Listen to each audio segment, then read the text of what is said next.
Jemaat yang terkasih, dalam kehidupan kita, seringkali hal-hal yang tidak baik terlihat begitu kentara dan dipertontonkan dengan begitu gamblang. Ujaran kebencian, persekusi, kalimat yang tidak senonoh, sampai kepada penindasan, penganiayaan, dan pembunuhan. Tidak jarang hal-hal yang seharusnya negatif justru diperlihatkan oleh mereka yang dianggap tekun beragama dan dekat dengan Tuhan. Mengapa demikian? Bukankah ajaran agama memberikan tuntunan bagi umat untuk menjalani hidup yang baik? Sehingga seharusnya semakin tinggi ilmu keagamaan yang dimiliki menjadikan orang yang memilikinya hidup semakin baik.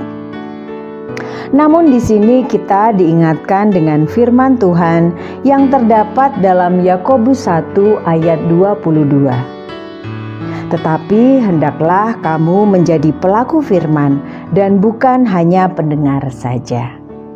Jika firman Tuhan hanya sekedar diketahui, dipahami tanpa dilakukan, maka membuat seseorang berpengetahuan dalam hal agama, tetapi tidak mengalami perubahan dalam kehidupannya.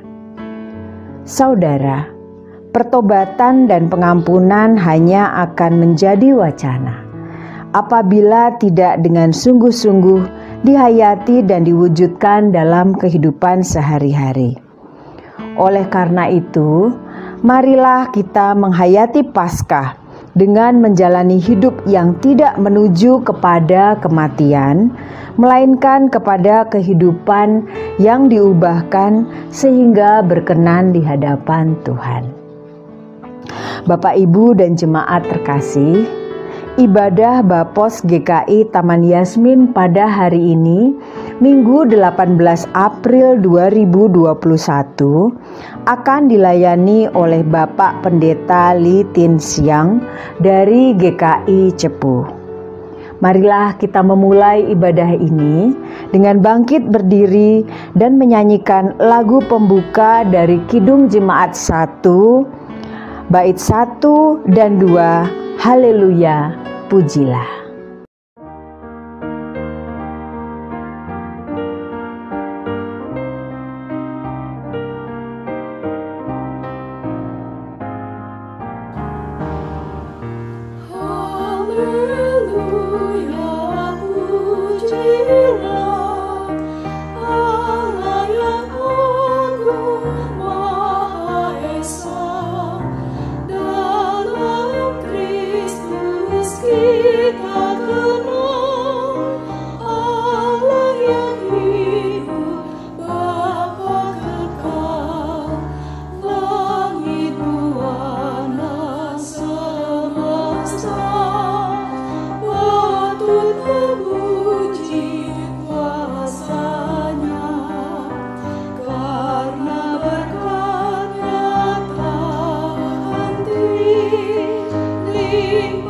Kasih-Nya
pertolongan kita adalah di dalam nama Tuhan yang menjadikan langit dan bumi, yang kasih setianya kekal selama-lamanya.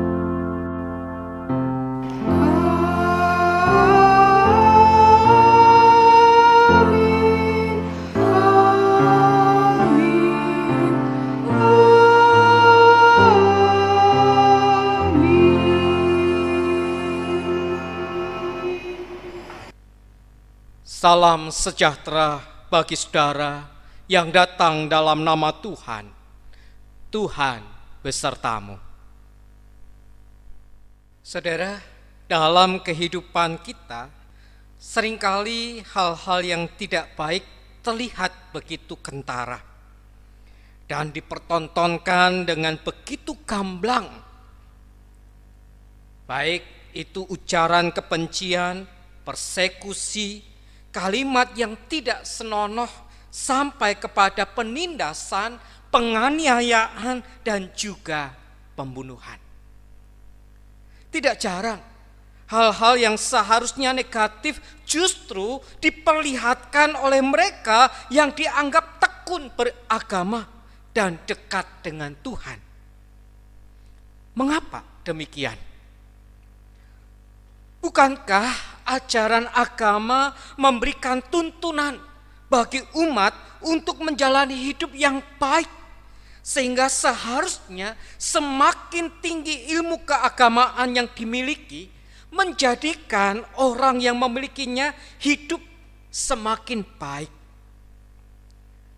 Namun di sini kita diingatkan dengan firman Tuhan yang terdapat dalam Yakobus pasal yang pertama ayat 22. Tetapi hendaklah kamu menjadi pelaku firman dan bukan hanya pendengar saja. Jika firman Tuhan hanya sekedar diketahui, dipahami tanpa dilakukan, maka hal itu membuat orang yang berpengetahuan dalam hal agama tidak akan mengalami perubahan di dalam kehidupannya. Saudara, pertobatan dan pengampunan hanya akan menjadi wacana belaka apabila tidak dengan sungguh-sungguh dihayati dan diwujudkan dalam kehidupan sehari-hari. Oleh karena itu, marilah kita menghayati Paskah dengan menjalani hidup yang tidak menuju kepada kematian, melainkan kepada kehidupan yang diubahkan sehingga berkenan kepada Tuhan. Saudara yang terkasih, marilah kita merendahkan diri dan mengakui segala kesalahan dan dosa yang kita perbuat di hadapan Tuhan. Mari kita berdoa. Tuhan, pada saat ini kami datang dengan segala dosa dan kesalahan kami. Kami menyadari bahwa seringkali kami hanya memikirkan diri kami sendiri, dan kami memaksa orang lain untuk bersikap dan menjalani hidup seperti yang kami mau. Kadang kami sendiri justru enggan untuk diubah. Kadang juga kami mengeraskan diri terhadap nasihat dari sesama kami, juga dari firman Tuhan. Ampunilah kami ya Tuhan. Ampunilah kami yang lemah ini, yang telah berdosa di hadapan-Mu. Sucikan dan kuduskanlah kami ya Tuhan. Di dalam nama Tuhan Yesus kami berdoa. Amin.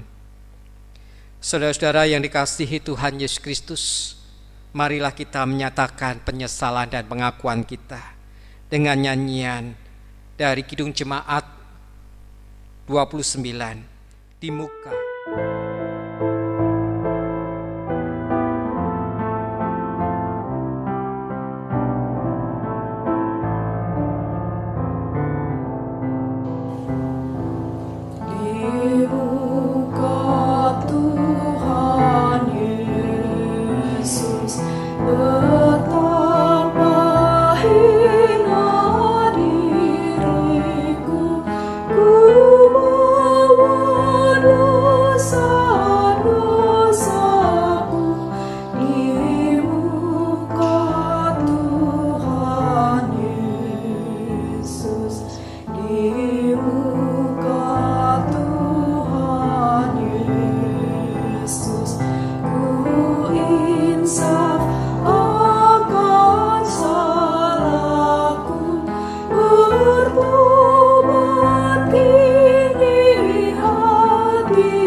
Saudara sekalian, sebagai pelayan Yesus Kristus, kami memberitakan bahwa pengampunan dosa telah berlaku dalam nama Bapa, Anak, dan Roh Kudus.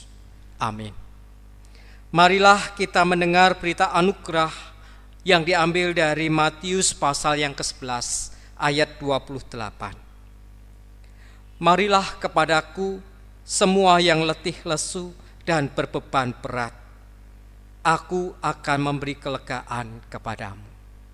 Saudara, ketika kita mengakui segala dosa kita di hadapan Tuhan, Allah memberikan pengampunan dan juga memberikan kelegaan kepada kita. Demikianlah berita anugerah dari Tuhan. Saudara, kita yang sudah diberi damai oleh Tuhan, karena pengampunan yang Tuhan berikan kepada kita. Oleh karena itu, marilah kita hidup dalam damai satu dengan yang lain. Mari kita katakan kepada saudara-saudara di sekitar kita, salam damai. Saudara, Allah sudah berkasih karunia kepada kita, memberikan pengampunannya kepada kita.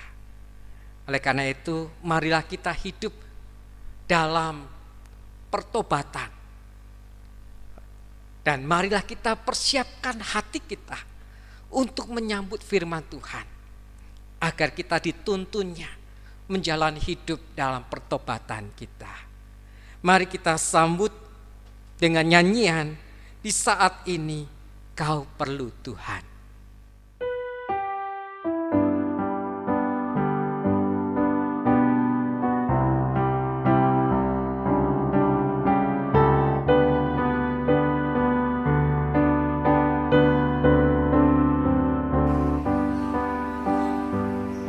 Di saat ini kau perlu Tuhan. Di saat ini kau perlu jangkar. Haruskah kau menamatkannya pada batu karang. Dialah Yesus, sang batu karang, juru selamat satu-satunya.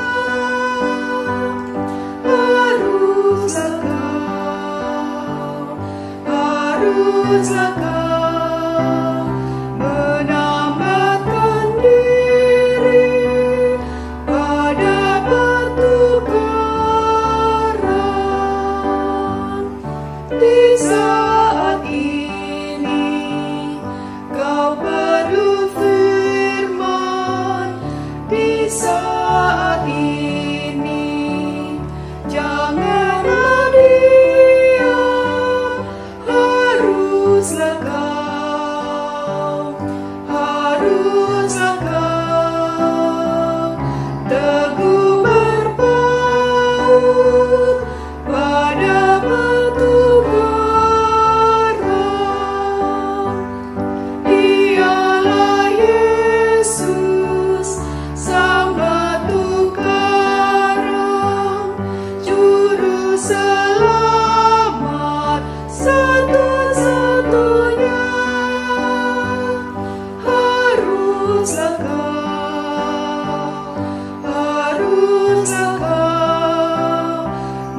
Tuhanku, tempat berbaur. Jangkar hidupku, aku yakin, aku terpaut pada batu karang. Ialah Yesus, sang batu karang, juru selamat satu-satunya. Aku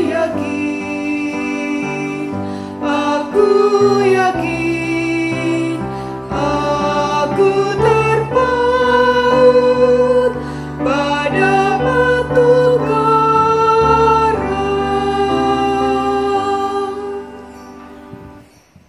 Saudara-saudara yang dikasihi Tuhan Yesus Kristus, kita menyadari bahwa dalam perjalanan hidup kita membutuhkan Tuhan agar kehidupan kita semakin diubah sesuai dengan kehendak Tuhan.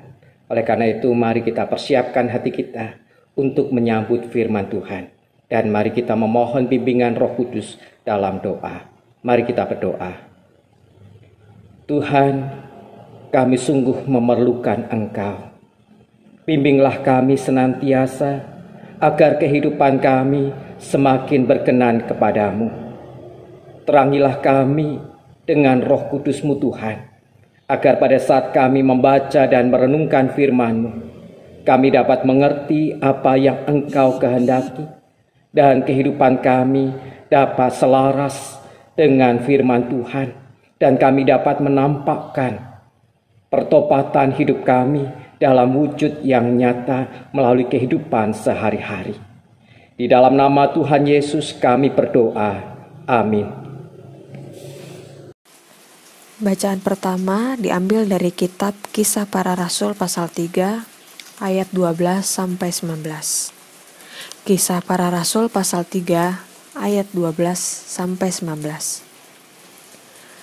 Petrus melihat orang banyak itu lalu berkata, "Hai orang Israel, mengapa kamu heran tentang kejadian itu? Dan mengapa kamu menatap kami, seolah-olah kami membuat orang ini berjalan karena kuasa atau kesalehan kami sendiri? Allah Abraham, Ishak dan Yakub, Allah nenek moyang kita, telah memuliakan hambanya, yaitu Yesus yang kamu serahkan dan tolak di depan Pilatus. Walaupun Pilatus berpendapat bahwa ia harus dilepaskan. Tetapi kamu telah menolak yang kudus dan benar, serta menghendaki seorang pembunuh sebagai hadiahmu. Demikianlah ia, pemimpin kepada hidup, telah kamu bunuh. Tetapi Allah telah membangkitkan dia dari antara orang mati. Dan tentang hal itu, kami adalah saksi. Dan karena kepercayaan dalam nama Yesus, maka nama itu telah menguatkan orang yang kamu lihat dan kamu kenal ini. Dan kepercayaan itu telah memberi kesembuhan kepada orang ini di depan kamu semua. Hai saudara-saudara, aku tahu bahwa kamu telah berbuat demikian karena ketidaktahuan, sama seperti semua pemimpin kamu. Tetapi dengan jalan demikian, Allah telah menggenapi apa yang telah difirmankannya dahulu dengan perantaraan nabi-nabinya, yaitu bahwa Mesias yang diutusnya harus menderita. Karena itu sadarlah dan bertobatlah, supaya dosamu dihapuskan. Demikianlah sabda Tuhan. Marilah kita menanggapi bacaan yang pertama tadi dengan membaca Mazmur 4. Mazmur 4. Doa pada malam hari untuk pemimpin biduan dengan permainan kecapi Mazmur Daud. Apabila aku berseru, jawablah aku, ya Allah, yang membenarkan aku. Di dalam kesesakan, Engkau memberi kelegaan kepadaku. Kasihanilah aku dan dengarkanlah doaku. Hai orang-orang, berapa lama lagi kemuliaanku dinodai? Berapa lama lagi kamu mencintai yang sia-sia dan mencari kebohongan? Ketahuilah bahwa Tuhan telah memilih baginya seorang yang dikasihinya. Tuhan mendengarkan apabila aku berseru kepadanya. Biarlah kamu marah, tetapi jangan berbuat dosa. Berkata-katalah dalam hatimu di tempat tidurmu, tetapi tetaplah diam. Persembahkanlah korban yang benar dan percayalah kepada Tuhan. Banyak orang berkata, "Siapa yang memperlihatkan yang baik kepada kita?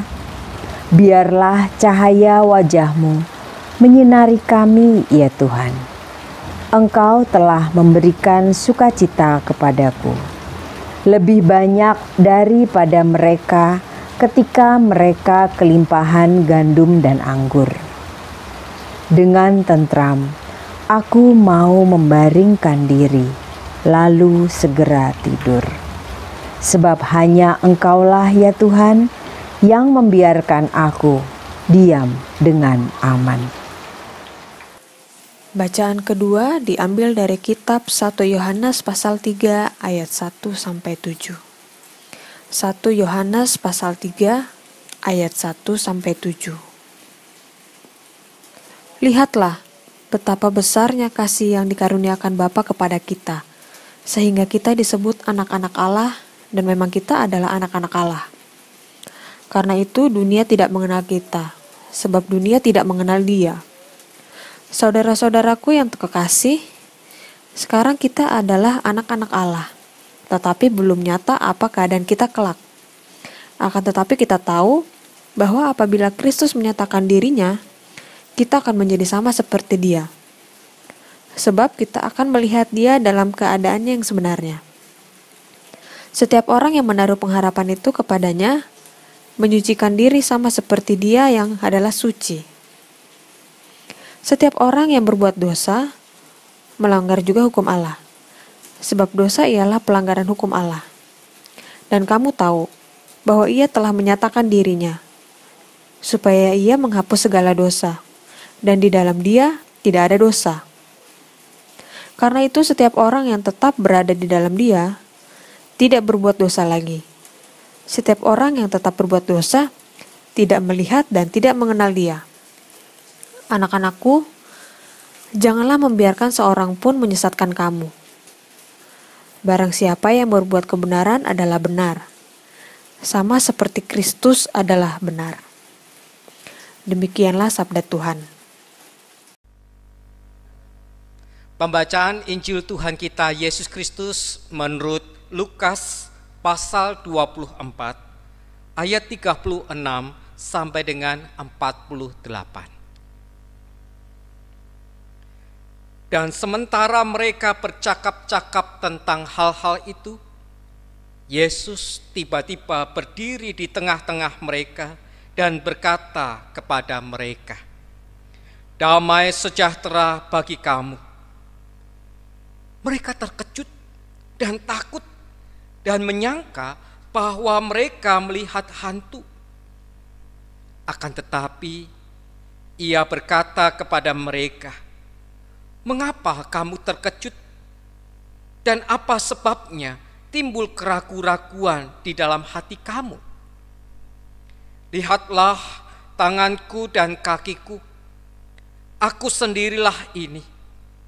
Rabalah aku dan lihatlah, karena hantu tidak ada daging dan tulangnya, seperti yang kamu lihat ada padaku." Sambil berkata demikian, Ia memperlihatkan tangan dan kakinya kepada mereka. Dan ketika mereka belum percaya karena girangnya dan masih heran, berkatalah Ia kepada mereka, "Adakah padamu makanan di sini?" Lalu mereka memberikan kepadanya sepotong ikan goreng. Ia mengambilnya dan memakannya di depan mata mereka. Ia berkata kepada mereka, "Inilah perkataanku yang telah kukatakan kepadamu ketika aku masih bersama-sama dengan kamu, yakni bahwa harus digenapi semua yang ada tertulis tentang aku dalam kitab Taurat Musa dan kitab nabi-nabi dan kitab Mazmur."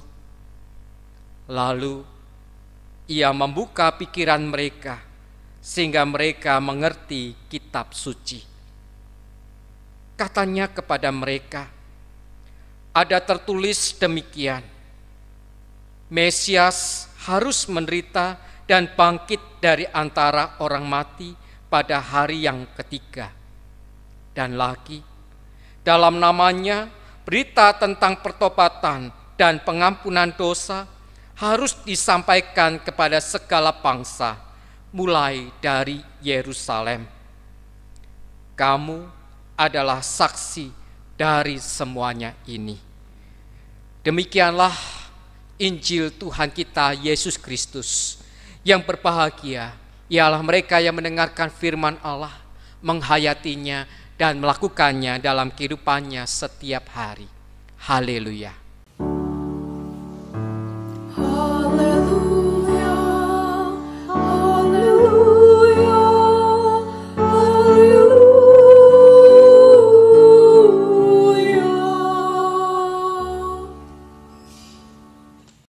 Saudara-saudara yang dikasihi Tuhan Yesus Kristus, Epiktetus, seorang filsuf, pernah mengatakan demikian, "Jangan menyebut dirimu sendiri seorang filsuf atau menggembar-gemborkan teori-teori yang kamu pelajari.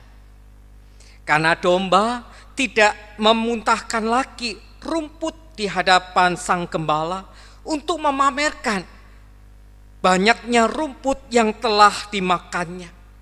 Tetapi domba itu mencerna rumput itu di dalam tubuhnya, dan ia kemudian memproduksi susu dan bulu. Begitu pula, janganlah kamu memamerkan apa yang sudah kamu pelajari, tetapi tunjukkanlah tindakan nyata sesudah kamu mencernanya." Saudara, apa yang dikatakan oleh Epiktetus ini senada dengan apa yang dinyatakan oleh penulis surat Yakobus. Di dalam pasal yang pertama ayat 22 sampai selanjutnya dikatakan di sana bahwa hendaklah kamu menjadi pelaku firman dan bukan hanya pendengar saja. Dan lagi, sebab jika seorang hanya mendengar firman saja dan tidak melakukannya, ia adalah seumpama seorang yang sedang mengamat-amati mukanya yang sebenarnya di depan cermin. Baru saja ia memandang dirinya, ia sudah pergi, atau ia segera lupa bagaimana rupanya. Tentu saja ketika kita bercermin, kita akan mengamati. Barangkali ada hal-hal dari diri kita yang kurang sesuai, yang perlu diperbaiki, maka kita akan segera memperbaikinya. Baik itu dandanan rambut kita, baik itu bagian dari wajah kita, atau juga dari pakaian yang kita kenakan, akan kita sesuaikan. Tetapi apa yang dinyatakan di dalam Yakobus pasal yang pertama ayat 23 sampai dengan 25 ini justru menyatakan orang itu yang hanya mendengar firman itu seperti orang yang sedang bercermin, tetapi segera dia pergi. Dia tidak mengamat-amati dan tidak berusaha untuk memperbaiki apa yang kurang sesuai. Dan selanjutnya dinyatakan, jikalau ada seorang menganggap dirinya beribadah tetapi tidak mengekang lidahnya, ia menipu dirinya sendiri, maka sia-sialah ibadahnya. Barangkali ini yang kemudian menjadi kegelisahan kita. Mengapa orang-orang yang dianggap berilmu tinggi, rajin beribadah, tetapi kehidupannya justru jauh dari apa yang sering dikatakan, sering dikhotbahkan, sering diajarkan, sering dinasehatkan. Karena kita seringkali hanya mendengar saja. Atau barangkali kita juga mengamat-amati diri kita. Namun setelah tahu kekurangan kita, kita tidak berusaha untuk memperbaikinya. Sehingga apa yang kurang dalam diri kita yang masih akan terlihat terus-menerus. Demikian juga dengan pertobatan dan pengampunan. Hidup dalam pertobatan seharusnya mewujud di dalam kehidupan sehari-hari, bukan sekedar mengaku salah, menyesali kesalahan, menyesali dosa-dosa yang ada dan berjanji tidak akan mengulang lagi kesalahan dan dosa yang sama. Tetapi seharusnya pertobatan menghasilkan buah yang membuat kehidupan kita sekarang ini tertuju kepada Allah. Gerak langkah hidup kita menuju kepada Tuhan. Kalau dulu sebelum kita bertobat, langkah kehidupan kita selalu tertuju kepada dosa. Kita diperhamba, diperbudak oleh dosa. Keinginan-keinginan kita selalu tertuju untuk membuahkan buah dosa. Tetapi ketika kita bertobat, seharusnya kehidupan kita menuju kepada Allah. Kalau dulu kehidupan kita terarah kepada diri kita sendiri, kepada kesenangan kita, pertobatan itu mestinya membawa kita kepada perubahan arah. Bukan lagi tertuju kepada diri kita sendiri, melainkan tertuju kepada Allah. Saudara-saudara yang dikasihi Tuhan Yesus Kristus, peristiwa yang dialami oleh murid-murid Tuhan Yesus pada saat mereka melihat penangkapan Tuhan Yesus sampai kepada pengadilannya, kemudian penderitaan yang dialaminya sampai kepada kematiannya di kayu salib, memberikan bekas rasa pilu, kesedihan yang amat sangat dalam. Mereka kehilangan sosok panutan, kehilangan orang yang selama ini menyapa mereka dengan penuh cinta kasih, mengajar mereka, membimbing mereka, mengarahkan kehidupan mereka, dan juga membela mereka. Kematian sang guru merupakan kehilangan yang sangat besar yang dialami oleh para murid.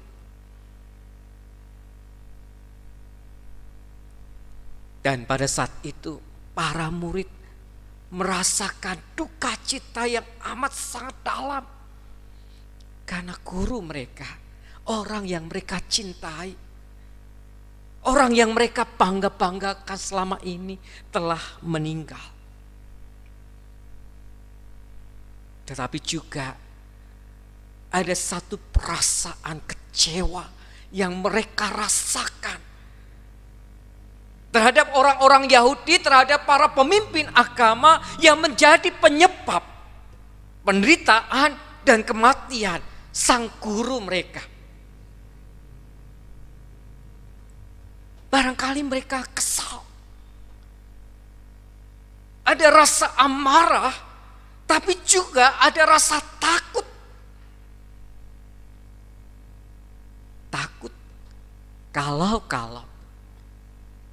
setelah para pemimpin agama itu membunuh guru mereka, maka para pemimpin agama itu akan mengejar-ngejar mereka sebagai pengikut Yesus. Tetapi berita yang terdengar pada minggu pagi itu membuat mereka semakin campur aduk rasanya. Perempuan-perempuan datang dengan berita bahwa Yesus bangkit. Mereka tidak bisa percaya begitu saja. Bagaimana mungkin orang yang mati bisa hidup lagi? Selama ini belum pernah terjadi hal demikian. Apalagi pada saat itu Kleopas beserta dengan temannya memberitahukan mereka baru saja melihat Tuhan Yesus yang bangkit itu. Mereka terheran-heran, mereka bingung. Tetapi pada saat mereka bercakap-cakap, saat itulah Tuhan Yesus hadir, menampakkan diri kepada mereka. Penampakan diri Tuhan Yesus ini menegaskan kepada murid-muridnya bahwa ia benar hidup seperti yang diberitakan oleh perempuan-perempuan, juga seperti yang diberitakan oleh Kleopas dan temannya. Ia sungguh hidup. Dan tentu saja para murid terkejut oleh kehadiran yang tiba-tiba saat ruangan tempat di mana mereka berada semuanya terkunci. Tiba-tiba Yesus datang di sana. Kalau bukan hantu apalagi? Tetapi Tuhan Yesus kemudian menunjukkan bekas luka pada tangan dan kakinya. Bahkan dia mengatakan, rabalah aku. Aku ada daging dan juga tulangnya. Aku bukan hantu. Dan ini sebenarnya menegaskan kepada kita bahwa tubuh kebangkitan Tuhan Yesus tidaklah sama dengan tubuh Tuhan Yesus pada saat Tuhan Yesus belum mati. Kalau sebelumnya tubuh Tuhan Yesus dibatasi oleh ruang, di mana dia tidak bisa menembus dinding, tetapi tubuh kebangkitannya begitu mulia, bisa diraba, ada tulang, ada dagingnya, tetapi tidak dibatasi oleh ruang. Sekalipun pada saat itu ruang mereka terkunci rapat, tetapi Tuhan Yesus bisa hadir di sana. Dan sekali lagi, penampakan diri Tuhan Yesus menegaskan kepada murid-muridnya bahwa ia sungguh hidup. Dan Tuhan Yesus bukan sekedar menyatakan bahwa ia hidup. Kehadirannya di hadapan murid-muridnya juga untuk membuka pemahaman mereka, pengertian mereka terhadap kitab suci. Apa yang dinubuatkan oleh Tuhan melalui para nabi, melalui orang-orang kudus yang sudah dipilih oleh Allah. Dan itu membuat para murid semakin mengerti bahwa firman itu bukan sekedar dipahami, tetapi juga dihayati, dialami. Dan sesudah itu Tuhan Yesus mengutus para murid untuk memberitakan berita tentang pertobatan dan pengampunan dosa yang harus diberitakan kepada segala bangsa mulai dari Yerusalem. Disinilah titik balik dari para murid. Mulai dari Yerusalem. Kenapa mulai dari Yerusalem? Apakah karena Yerusalem adalah ibu kota, kota yang besar? Bukan semata-mata hal itu. Tetapi di Yerusalem itulah mereka terluka. Mereka sedih. Ada rasa amarah dan kecewa. Mereka diutus untuk memberitakan Injil, memberitakan pertobatan dan pengampunan dosa kepada orang-orang Yahudi yang sudah membunuh guru mereka, yang sudah membuat mereka takut, yang membuat mereka kecewa. Tetapi justru kepada mereka yang pertama kali mereka diutus untuk memberitakan pertobatan dan pengampunan dosa. Dan disinilah para murid belajar untuk hidup dalam pertobatan, bukan terarah kepada diri sendiri, kepada ego, kepada amarah, tetapi tertuju kepada kehendak Allah, kepada keinginan dan rencana Allah. Dan kalau kita membaca di dalam Kisah Para Rasul pasal yang keempat tadi, di mana Petrus dan Yohanes baru saja menolong orang yang sakit lumpuh untuk bisa sembuh. Dan orang lumpuh ini ternyata penuh dengan sukacita. Dia menari-nari, dia memuji Tuhan, membuat suasana menjadi gempar. Banyak orang Yahudi berkumpul, mencoba untuk mencari tahu apa yang sedang terjadi. Dan pada saat itulah Petrus menyampaikan kepada mereka apa yang terjadi kepada orang yang dulunya lumpuh ini. Dalam nama Tuhan Yesuslah orang yang lumpuh ini sekarang ini sembuh, bisa berjalan seperti yang mereka lihat. Dan kemudian Petrus menjelaskan tentang Yesus yang telah mereka bunuh itu. Tetapi dalam pernyataannya Petrus juga menegaskan bahwa kami tahu kamu melakukan semuanya itu karena ketidaktahuan. Dan kemudian Petrus mengundang mereka untuk bertobat. Sadarlah dan bertobatlah.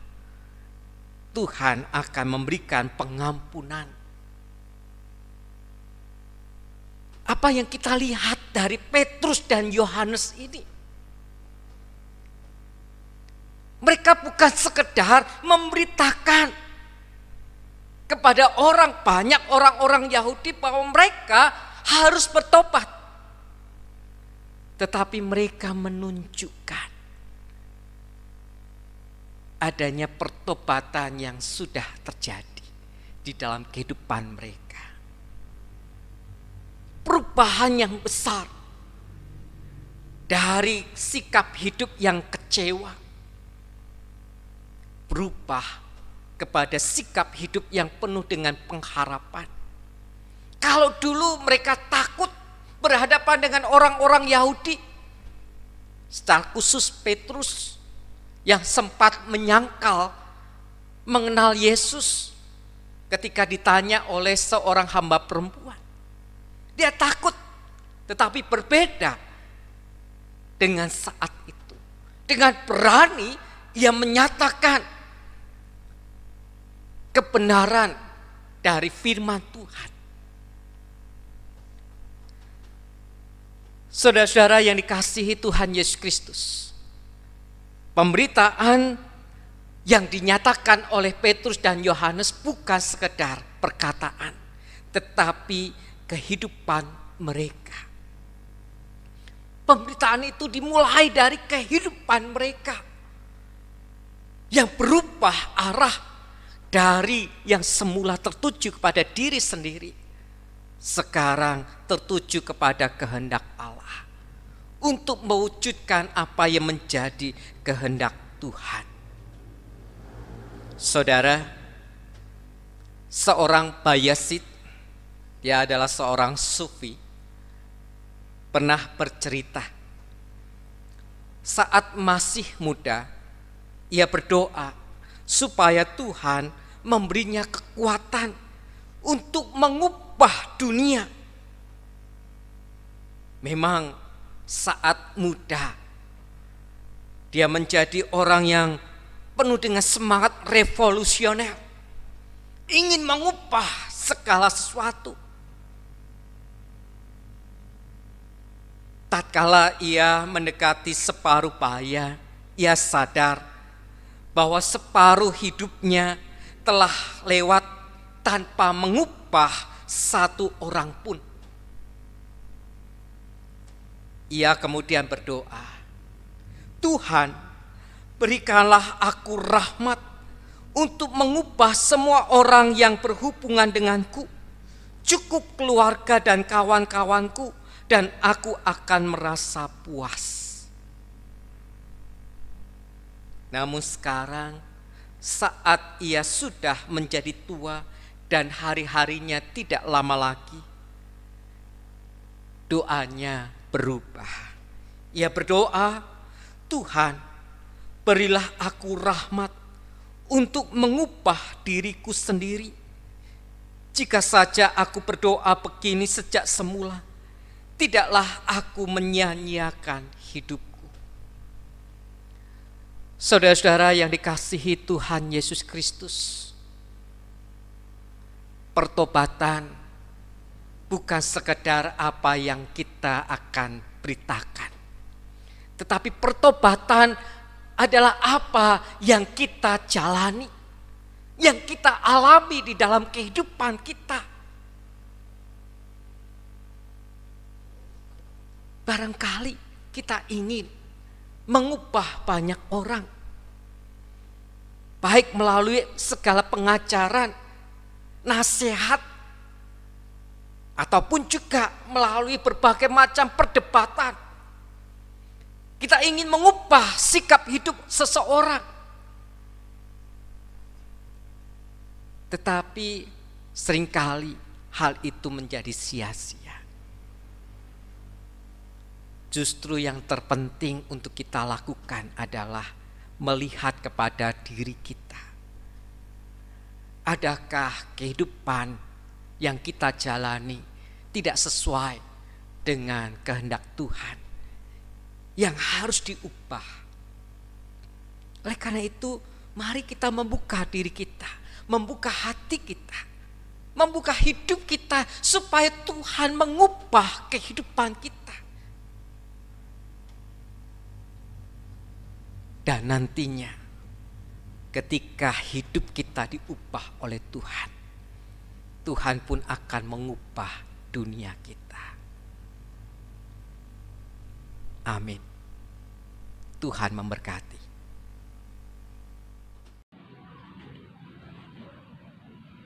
Jemaat dimohon berdiri.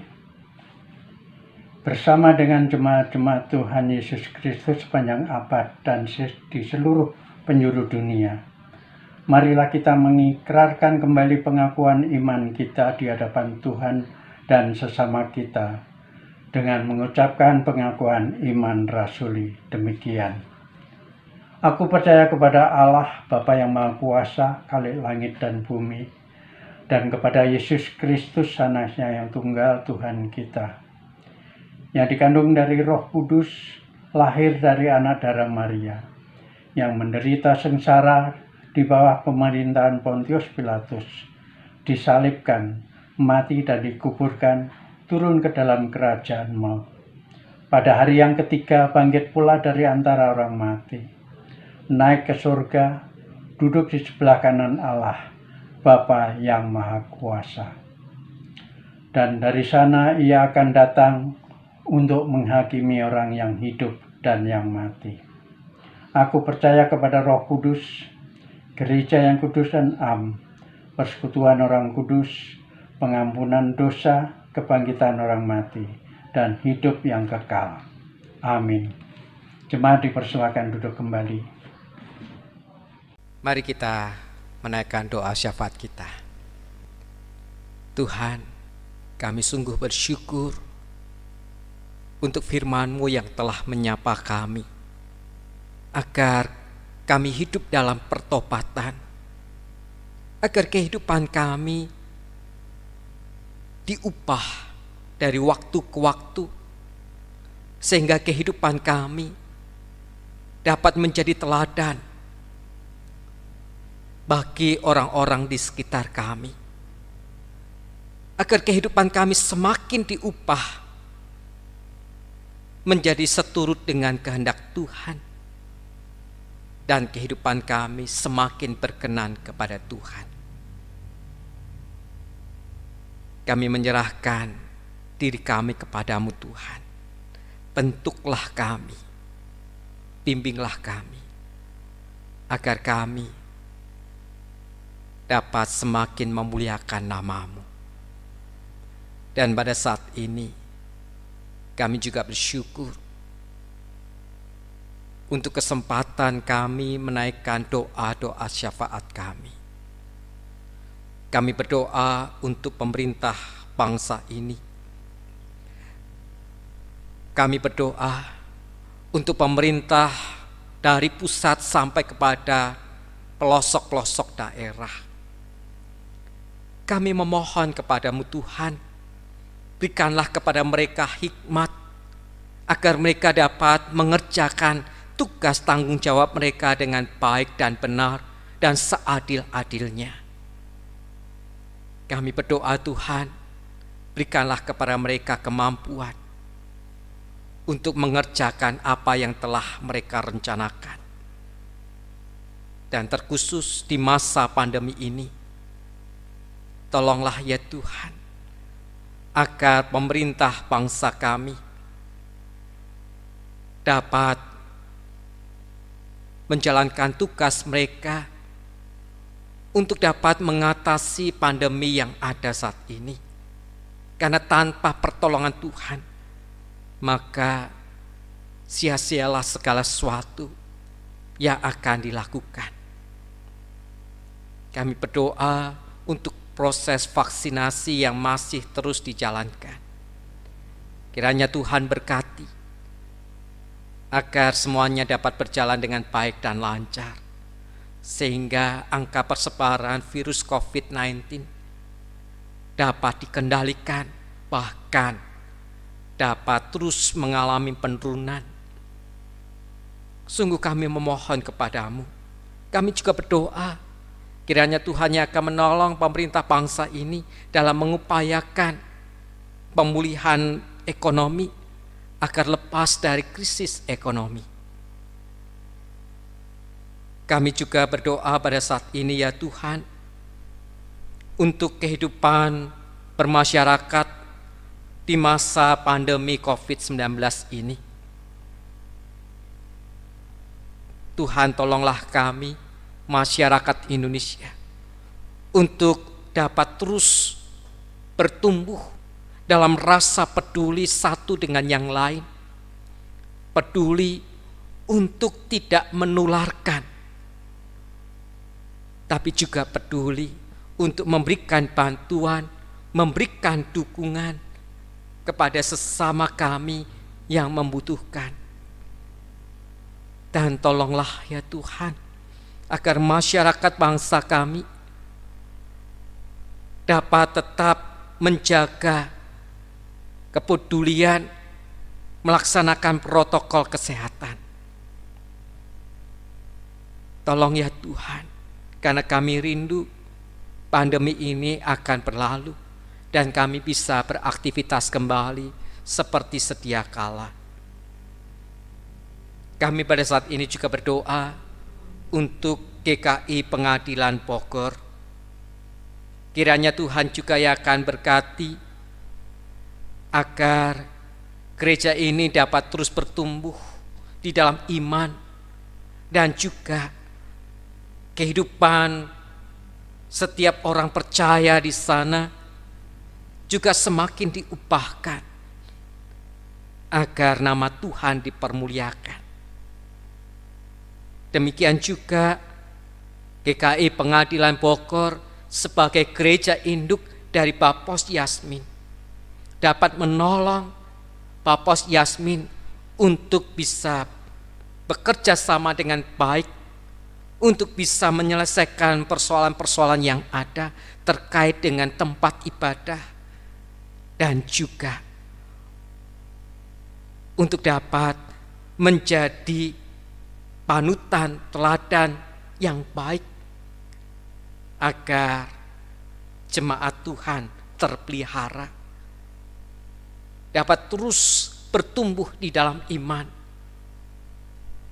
Kami juga berdoa secara khusus untuk Bapos Yasmin di tengah-tengah pergumulan untuk mendapatkan hak beribadah.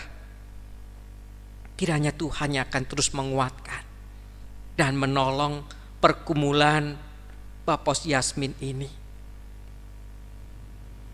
Berikanlah titik terang, pengharapan bagi umat-Mu ya Tuhan. Dan tolonglah agar nantinya umat Tuhan di Bapos Yasmin dapat memiliki tempat beribadah yang permanen dan juga dapat beribadah dengan baik, dengan leluasa, tanpa tekanan.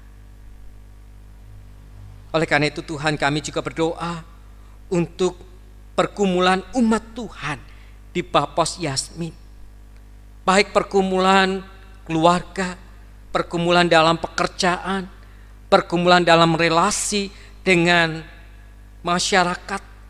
Kiranya Tuhan yang akan menolong, menjamah, dan memberikan kekuatan, pengharapan bagi saudara-saudara kami yang sedang bergumul dengan masalah kesehatan.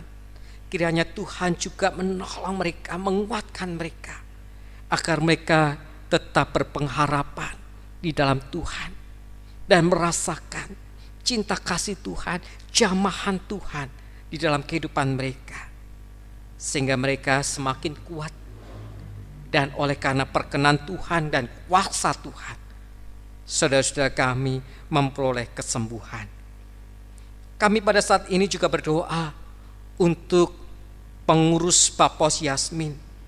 Kiranya Tuhan yang akan menolong mereka dalam kebersamaan sebagai pengurus. Berikanlah kekuatan, hikmat, agar mereka dapat menjalankan tugas pelayanan mereka dengan baik, dengan penuh semangat, penuh dengan sukacita. Dan kiranya Tuhan juga yang akan terus menguatkan bahwa mereka tidak berjuang sendiri, melainkan bersama dengan Tuhan. Kami pada saat ini juga menyerahkan kepada Tuhan untuk saudara-saudara kami, para lansia yang dalam keterbatasan fisik, terlebih di tengah situasi pandemi ini, mengalami kesulitan untuk bisa beraktivitas dengan baik.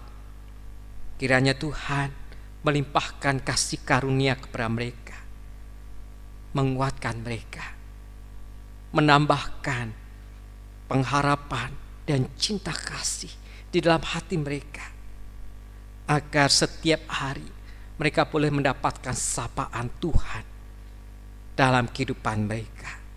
Demikian juga kami berdoa agar di tahun 2021 ini pandemi dapat berlalu, kami bisa kembali beraktivitas, terkhusus kami bisa beribadah kembali, berjumpa dengan saudara-saudara kami, agar kami bisa saling menguatkan dan mengalami sukacita karena perjumpaan yang penuh dengan kasih mesra. Sungguh ya Tuhan, kami rindu pandemi ini bisa berlalu, krisis ekonomi dapat diatasi, dan kami bisa melanjutkan kehidupan kami di dalam pertolongan Tuhan. Inilah doa kami yang kami panjatkan di dalam nama Tuhan Yesus Kristus yang telah mengajarkan kepada kami berdoa.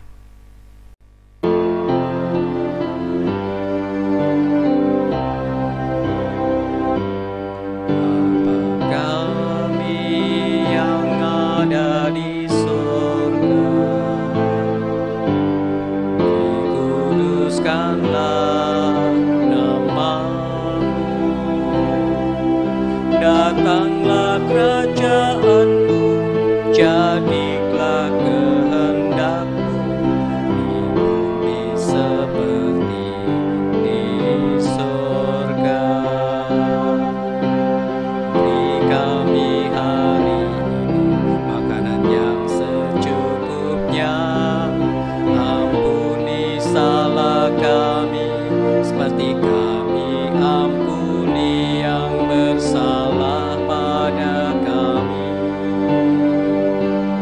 Jangan bawa kami dalam pencobaan, melainkan lepaskan kami dari yang jahat. Sebab Kaulah yang punya kerajaan dan kuasa dan kemuliaan sampai selama-lamanya. Amin.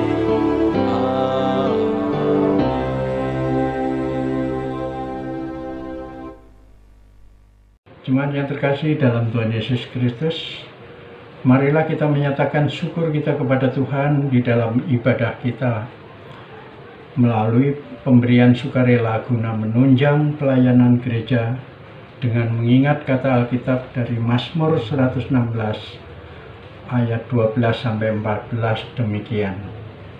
Bagaimana akan kubalas kepada Tuhan segala kebajikannya kepadaku? Aku akan mengangkat piala keselamatan dan akan menyerukan nama Tuhan. Akan membayar nasarku kepada Tuhan di depan seluruh umatnya. Selama masih masa pandemi, pada saat ini persembahan Bapak Ibu dapat disampaikan melalui transfer ke Bank BNI dengan nomor rekening seperti tercantum pada layar, atau dapat disimpan dalam amplop, nanti dapat diserahkan kepada bendahara gereja. Persiapan persembahan kali ini kita diiringi oleh nyanyian persembahan dari PKJ 271 bait pertama dan kedua.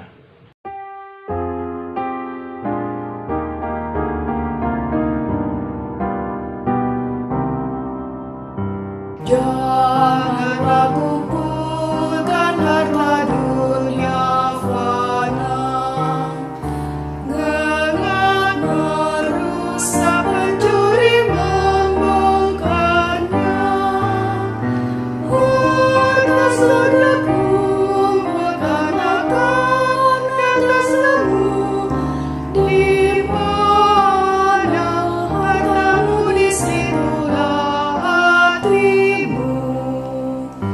Banyak yang khawatir akan masa depan dan berlebihan kumpulkan harta benda.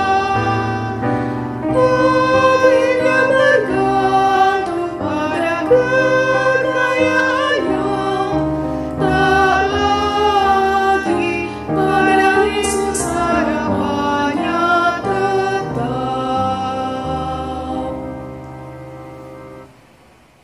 Bapak Ibu dimohon berdiri. Marilah kita berdoa untuk persembahan kita. Ya Tuhan yang Maha Pemurah, Engkau yang telah menganugerahkan segala perkara di dalam Yesus Kristus kepada kami.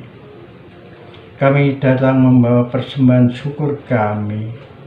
Kami mohon ya Tuhan, terimalah dan kuduskanlah agar persembahan ini berguna untuk pekerjaan pelayanan memuliakan nama-Mu. Kami berdoa di dalam nama Tuhan Yesus Kristus. Amin. Jemaat tetap berdiri, mari kita akhiri ibadah kita pada hari ini. Dan sebagai nyanyian pengutusan terambil dari Kidung Jemaat 341 bait pertama sampai dengan ketiga, kuasamu dan namamu lah, dan seterusnya.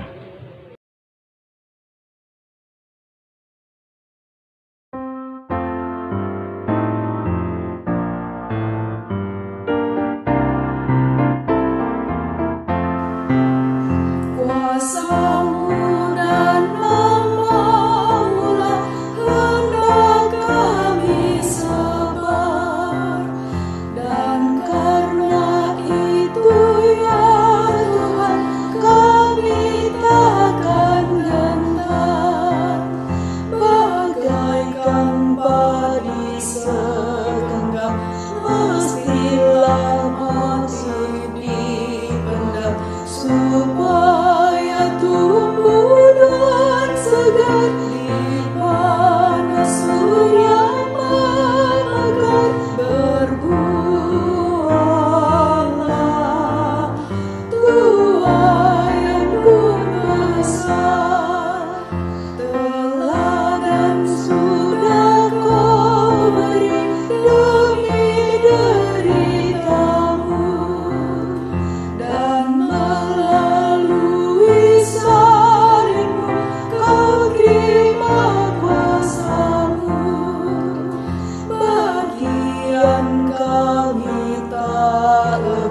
seperti segenggam langit melintas kubur yang gelap, agar kelak kan menetap bersamamu di Firdaus kelak. Bagaikan padi Tuhan pun dikubur di pundak, kembali bangkit merebut umat-Mu tergerak. Ya Tuhan, kirim apalah penabur yang telah menyerah hidupnya untuk kuasa-Mu, memberitakan nama-Mu agar segera hanya milik-Mu.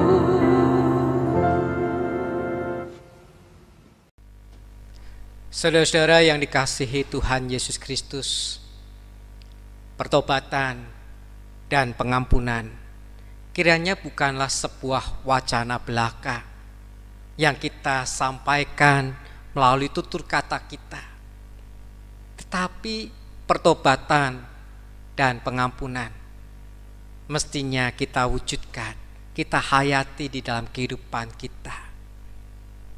Kiranya kehidupan kita semakin diubah oleh Tuhan dan menampakkan anugerah Tuhan bagi dunia ini. Oleh karena itu, arahkanlah hatimu kepada Tuhan. Jadilah saksi Kristus. Terpujilah Tuhan dan terimalah berkat Tuhan. Tuhan memberkati engkau dan melindungi engkau. Tuhan menyinari engkau dengan wajah-Nya dan memberi engkau kasih karunia. Tuhan menghadapkan wajah-Nya kepadamu dan memberi engkau damai sejahtera. Amin.